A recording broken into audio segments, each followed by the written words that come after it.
Pemirsa Klenteng Lengguan Kiong, sane kawangun ring genah eks pelabuhan Buleleng, duksi Udomas Pitung Dasa 3, pinaka silih tunggil genah pengubaktian Tri Dharma Pinitua ter ikonik ring Buleleng. Kantos mangkin, Klenteng Lengguan Kiong kantun akeh kerauhin oleh krama Tionghoa utawi krama Buleleng.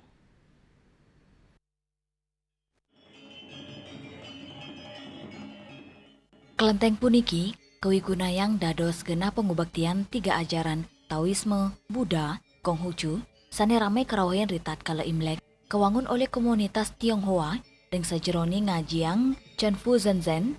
Kelenteng puniki sampun ngelintangin masan perang, sane keunggahan dados cihna kerukunan budaya Tionghoa Bali. Kelenteng inucap kawangun antuk swadaya oleh masyarakat Tionghoa ring Buleleng, dawak warsa siu Domas Pitung Dasa 3, sane kebuktiang antuk papan nama kayu sane ngunggang wilangan warsa punika. Ring kelenteng puniki dados genah utama pelinggian yang mulia Kongco Tan Hu Cincin. Raris ring tanggal 1 Juni siu 900 setiman sekutu ngebom wewidangan pelabuhan Buleleng sakewanten kelenteng punika nenten keni torpedo ya diastun gudang ring sampingnya nembenya.